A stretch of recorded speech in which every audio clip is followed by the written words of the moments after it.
The Subaru Outback is a firm Australian family favourite. It's rugged, adventurous, very capable, roomy and comfortable. It's just a bit boring, a little bit slow, which is why this car is here to hopefully change that. It's the 2023 Subaru Outback Turbo, and it's here to address one of the biggest gripes of owners and potential owners, which is just not enough oomph from that engine. Chasing cars, honest reviews of your next car.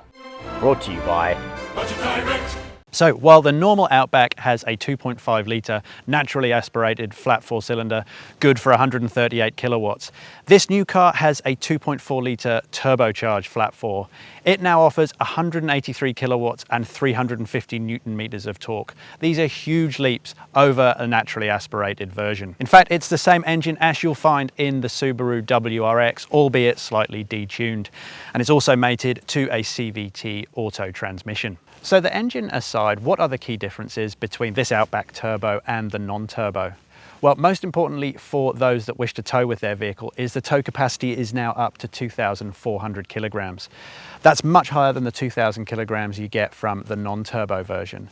And that's just going to give you a much better buffer should you wish to tow, say, an off-road camper trailer or a small van. Also, to reflect the extra power, there's also changed slightly stiffer dampers front and rear, and also the front coil springs have been tuned specifically for the turbo model. So how can you differentiate a Outback Turbo from the non-turbo? Well, there's not that much to go on, in fact.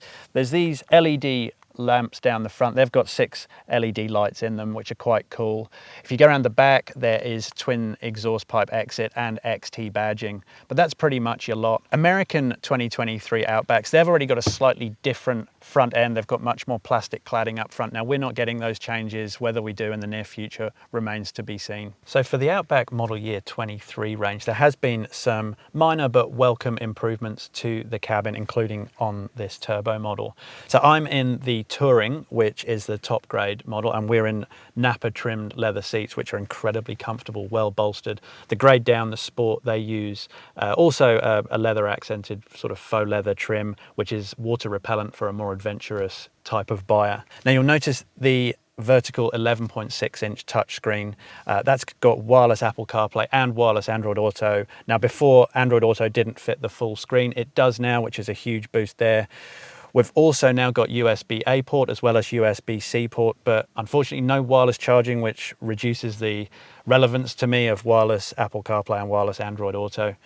But if you want old school, if I take a look in the glove box, Subaru still gives you a CD player, would you believe it? So you can dig out the old tunes should you want a retro ride. So I think the Subaru 11.6 inch vertical screens actually work very successfully. I'm a big fan of just being able to quickly access Apple CarPlay, and I must say, things do seem to be moving through quite quickly. There's built-in sat-nav on all these Outback Turbos, and you also see this shortcut button up the top as well. This is really important for when you're off-roading and maybe encounter a little bit of trouble with traction.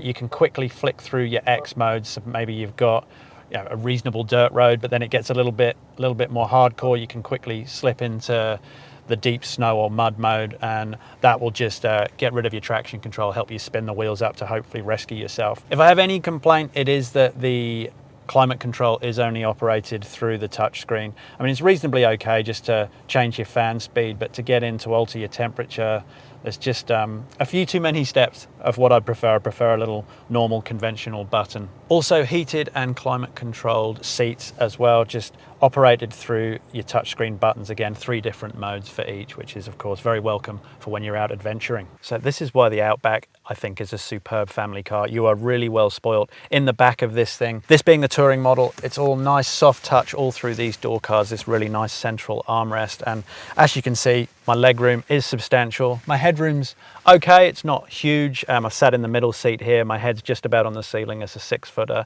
but more than manageable. But I suppose you could put that down to the Outback being more of a wagon shape than a really tall SUV. Now, also in the middle here, I've got the older style USB ports, 2 of those, but also heated rear seats as well to really spoil your kids if that's the way to go. Right, as for the nice big wagon back on the Outback Turbo, it's 522 litres cargo capacity, not the biggest for a large SUV, but as you can see, a nice big flat structure. These wheel arches barely encroach in there at all.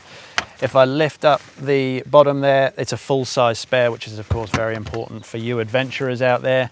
And a nice practical feature, there's loads of tie-down points, and if I just pull on this handle, those rear seats just fold really easily. Great practical car, really good. So as you'd expect, there is the price premium that comes with these turbocharged models. There's going to be two grades of the turbos. There's the Sport XT for $52,190 and the Touring XT, which is $55,990. And those represent a $5,000 increase over the equivalent grades of naturally aspirated Outbacks. There is also a penalty when it comes to fuel economy. These turbo engines are going to drink 9 litres per 100 kilometres overall and a really thirsty 12 litres per 100 kilometres in town.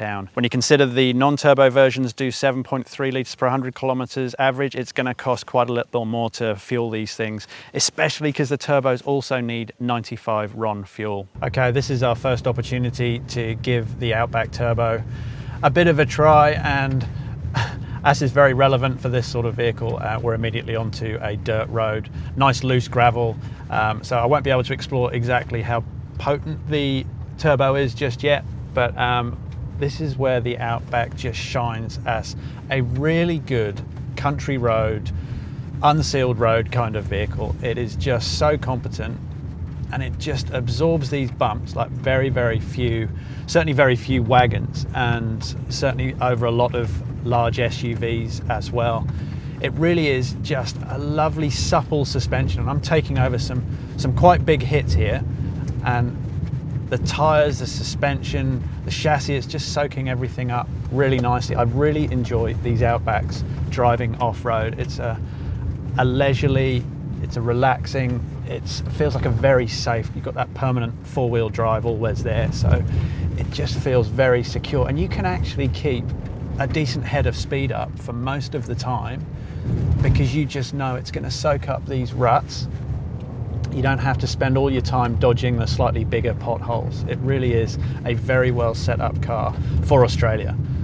And if I just throw it into a bit of a corner, it just absolutely holds on these loose surfaces. So just a little bit step out and it just brings it back perfectly. It's not quite a WRX when it comes to rally cars, but it's still a lot of fun on these dirt roads. And again, the most important thing is it feels very safe because it is a family car at the end of the day.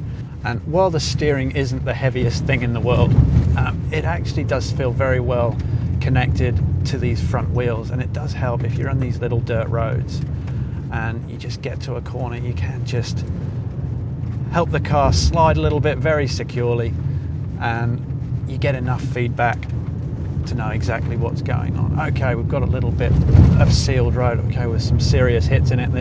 The roads where we're driving, it's called the Megalong Valley, and you can see the roads have been utterly destroyed by the floods last year, so it's going to be a good test for the Outback Turbo.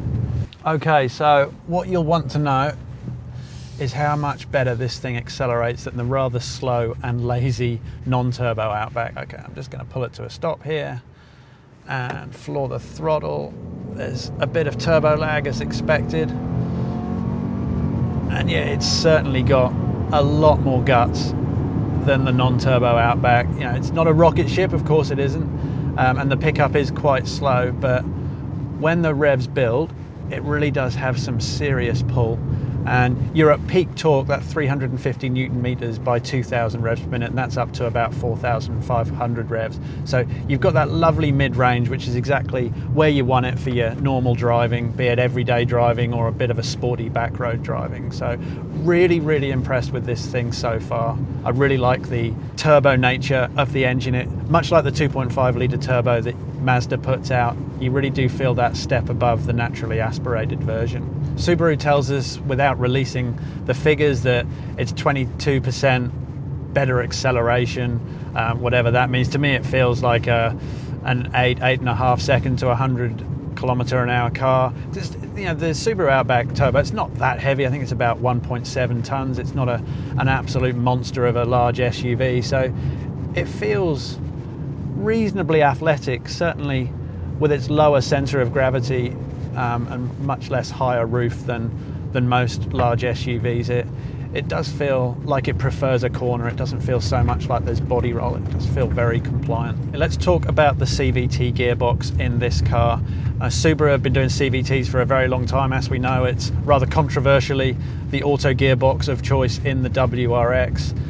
It's not normally lends itself very well to sporty driving, and as much as I'd still prefer a conventional auto gearbox in this car and most others, if I'm honest, Subaru has nailed how to make a very good CVT gearbox. It's as good, it's almost disguising itself that it could be a real conventional auto, and having the paddle shifters as well to mimic the steps of a conventional auto, that's also a great help. You do need to use it in this car, I'd say. If you're doing a sportier journey, it really does help bring a bit more control, and it wakes the engine up, keeps it in that sweet rev range. But I have found when I'm just sort of cruising around town, it still can be a little bit lazy with the pickup. It doesn't respond entirely well. I've had a dead pedal on a couple of occasions, which has been a bit mystifying just in town when I'm pulling away from traffic lights. But you do have these different drive modes you just flick through on your steering wheel. There's intelligent, there's sport mode, and the sport mode I've found has actually worked best in this car. It does seem to keep the turbo on song a little bit better and makes it more eager.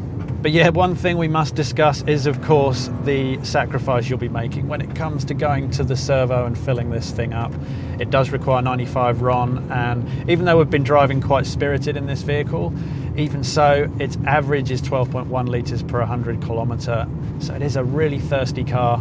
By modern standards, of course it is, and no hybrid version of this to speak of as yet. Now we're on the sort of sealed bit of bitumen road that will be the common hunting ground for those that take their Outback Turbos out adventuring.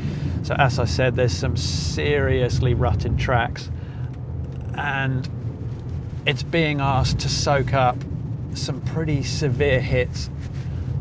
I'm sort of getting a mix of gravel coming right through the bitumen here, but I must say you can feel that the hits are certainly there, but it's subtly taking care of things. So as mentioned before, the front suspension springs have been specifically tuned for the turbo, and the damping is slightly stiffer all round to account for the higher towing capacity and also for the extra performance. I've not driven them back to back, so I can't explain exactly what the difference would feel like, but from my previous experiences with Outbacks, they do have a very erring on comfort ride as opposed to dynamic excellence, let's say.